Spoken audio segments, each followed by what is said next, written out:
Hey everybody, movie reviewer next door here, and if you're new to the channel, and it sounds like a jumbo jet is going off in the background, I'm sorry. I am moving to a new computer. Hopefully that'll stop all of the sounds in the background. But for now, we're gonna deal with this, and I'm here with a review of the film Repeater. This is an action film action thriller from 2023, directed by R. Ellis Frazier, and it stars Paul Sidhu, Kristanna Loken, Nick Moran, Gary Daniels, Corbin Burnson, and James Faulkner. In this film, a hired hitman is in the crosshairs when rival contract killers come gunning for him.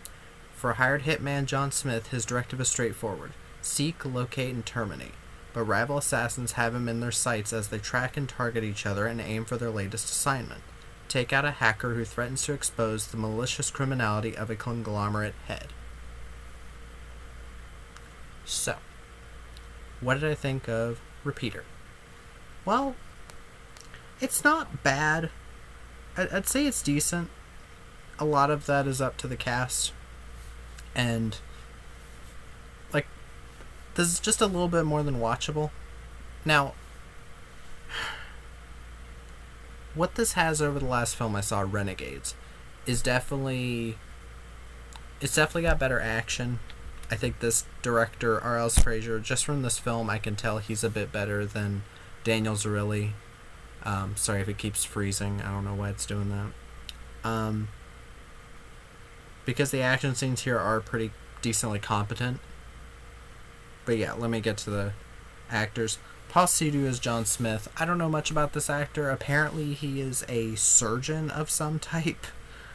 And this is one of his first, starring roles in a film.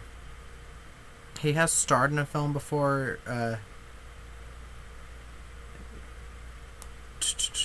Let me see. I had it written down what he did. Yeah, he's a dermatological surgeon, which I have never heard of a main actor in a film being a dermatological surgeon, but he's alright. His fight scenes are alright. I feel like the editing is a bit of the issue with them, because I do buy him as this killer. The one thing that kind of threw me off in the beginning was he has pretty high cheekbones, female-like cheekbones, and I was kind of thrown off by that. I was like, what?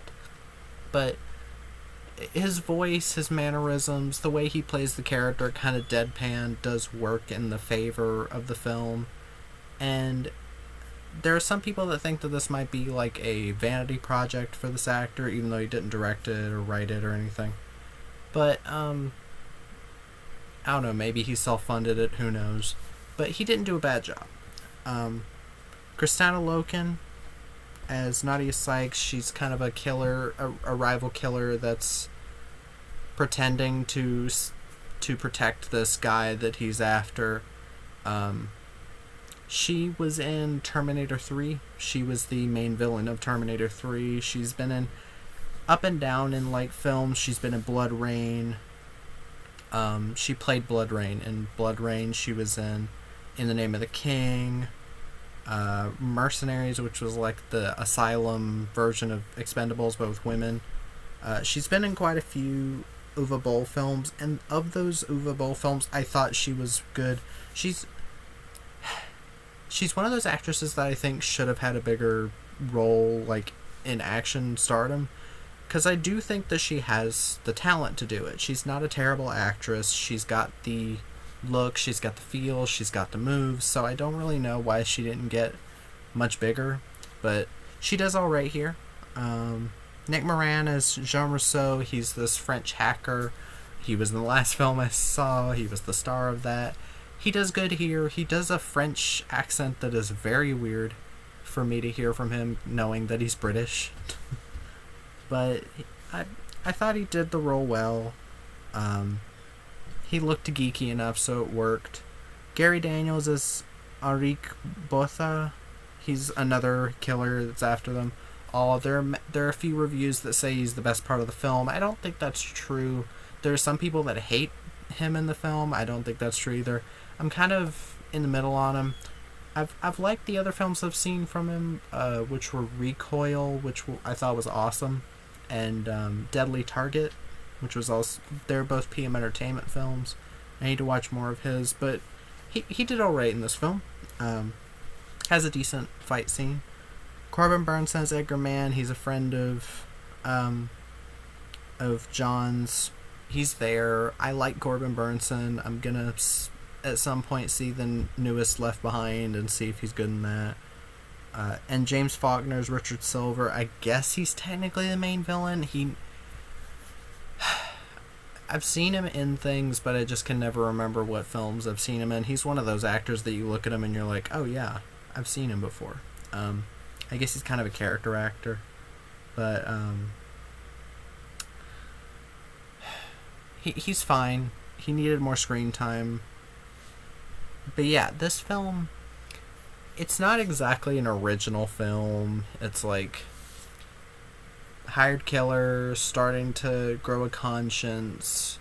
That's been in a million things. Immediately I knew people in reviews were going to compare it to John Wick.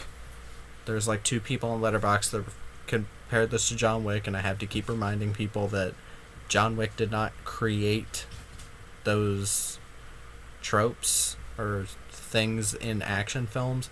John Wick is an amalgamation of that. So it's not as original as people say it is. I still really like the John Wick series, minus 2 kind of, because 2 was kind of just meh compared to the first. Compared to the third, definitely. The first was better. I still don't think the first is fantastic, but the people comparing those, I just don't think it's a fair comparison at all. But like this film, it kind of has some similar things to Hitman, the Hitman 2007 movie, which I do still love. I do think it's one of the better movies based on a video game. I don't think I like it as much as the first Lara Croft Tomb Raider with Angelina Jolie. I think that's definitely a bit more close to the source material, and I also really like Postal because it is exactly like the game Postal 2. But again, a killer starting to grow a conscience, lets this guy that he's supposed to kill live, and realizes that he's fighting for good. Excuse me. And then he basically fights back against his employers, kind of thing. It's been done a million times. You've seen this type of movie. I wasn't expecting anything super original. There really isn't anything original. But it's not a worthless film. It's got some pretty decent cinematography, to be honest. They probably used drones, but still, just because they used a drone in a movie doesn't mean it's bad. There's some pretty decent shots. The only place I'd say the cinematography kind of suffers is the action scenes, because some of them are a bit choppy in the editing. It's not like as choppy as a Bourne Supremacy or Ultimatum or, God forbid, Columbiana and Transporter 3, Taken 2 and 3. I'm just naming Olivier Megaton movies because his movies have some of the worst editing. I think Camille Delamare did the editing for those movies. Oh shit. Yeah, sorry about that. But yeah,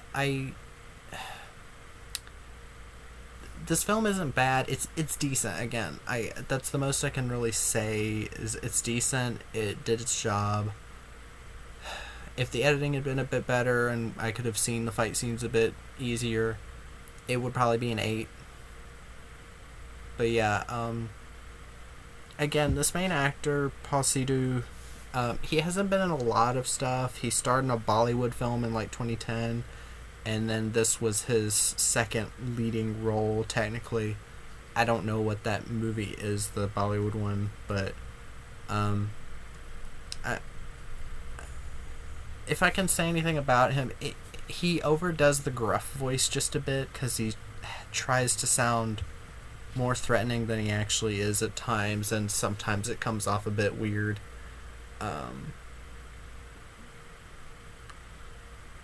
again, he seems comfortable in the action scenes to an extent. I kind of wish there were more gunfights because he seems a lot more comfortable in the gunfights than the fistfights. And again, if the fistfights were shot a bit better, not as choppily edited, I think that would have helped a lot. Kristanna Loken, I will say about her, she looks amazing. She looks pretty much exactly like she did in Terminator 3, which was, what, 2 decades ago? She looks like the exact same. It's insane. Again, I don't know why she's not a bigger action star. Like, up there with, like, Michelle Rodriguez or... Why his freaking... What's her fucking name with the mole? Whatever, she's an MMA fighter. Whatever. Like, she gets roles, but Kristanna doesn't. That's really odd.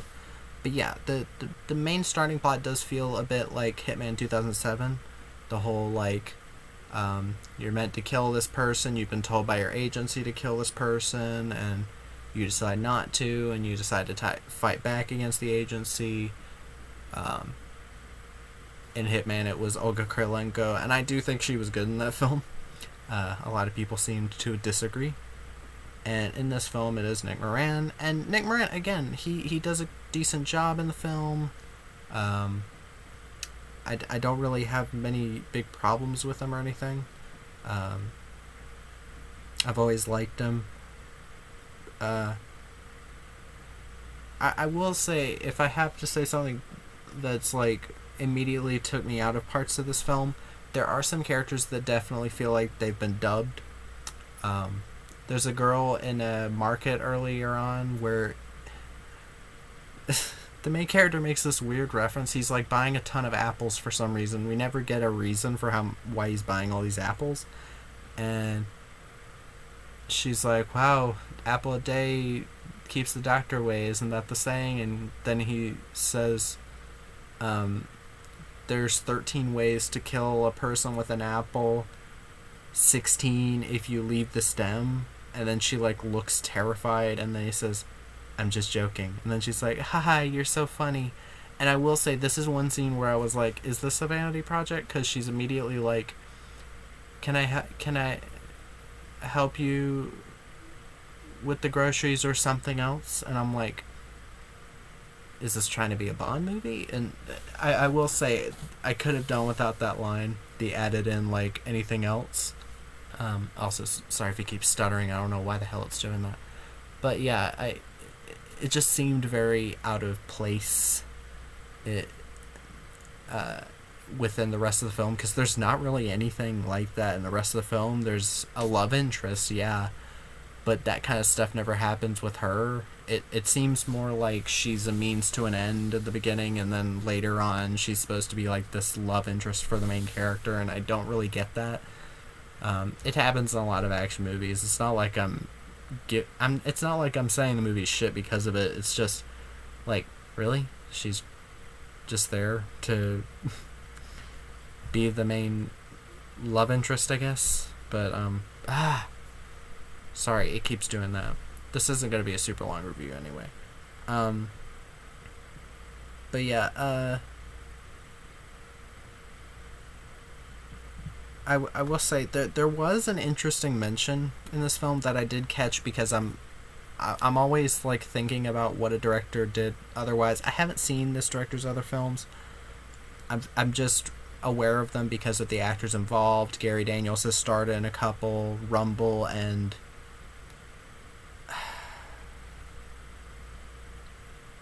sorry, let me look.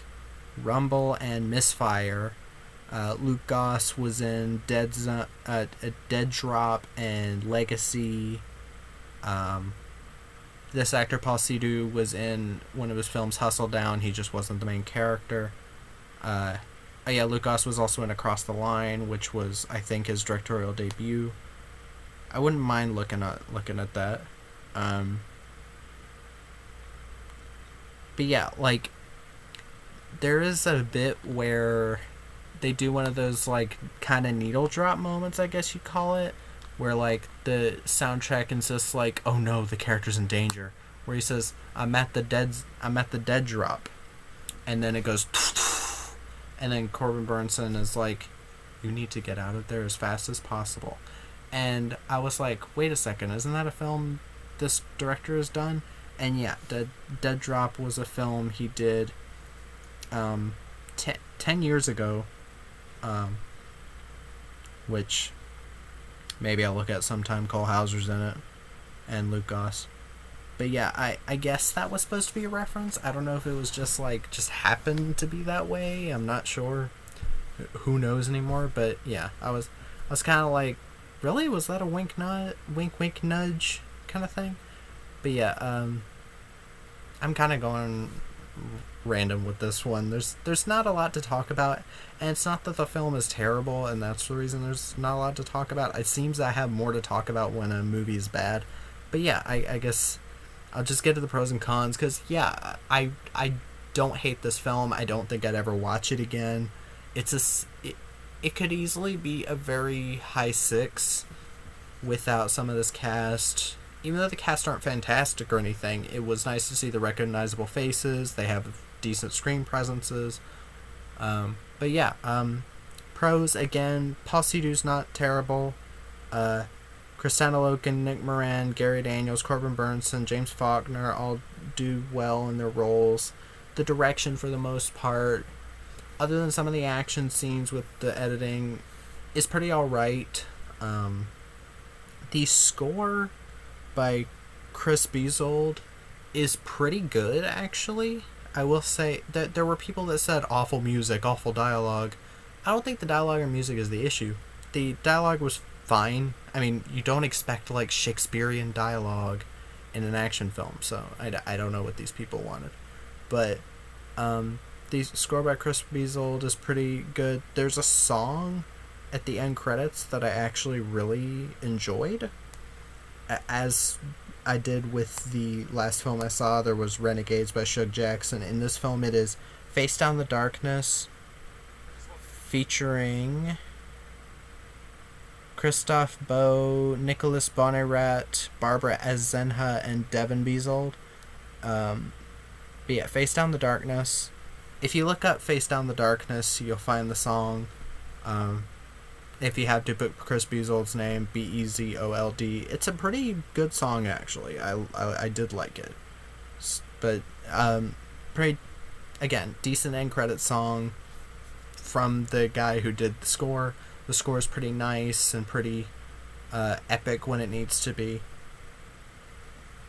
And the cons, I do wish that the pros, again, one last pro. The action scenes are decently well done. They're not super plentiful, but I'd rather have a few action scenes that are decently well done than a lot of action scenes that are terribly done, like Renegades did. Even though Renegades didn't have like a lot more action than this, I bet most of the budget was spent on the cast. But the cons here, again, I do wish that certain characters got more to do at times. Nick Moran's character and Kristanna Loken being the big ones that I wish got more to do, and the editing, again, during some of the action scenes is a bit haphazard, doesn't really let you see a lot of what's going on. The fight scenes later in the film do a bit of a better job. The fight scenes with Gary Daniels are pretty well done, for sure. But yeah, it's a decent action movie, decent action thriller. It does take a little bit to get going. It does take like 40 minutes of the hour and 45 minutes to get going. I do think it could have been edited a little better to make it flow a bit smoother, but still, I don't hate it. It's decent. And yeah, hope you enjoyed this review of Repeater. Sorry about the camera. I don't know what the hell it's doing. Comment, subscribe, like, whatever, and we review next door.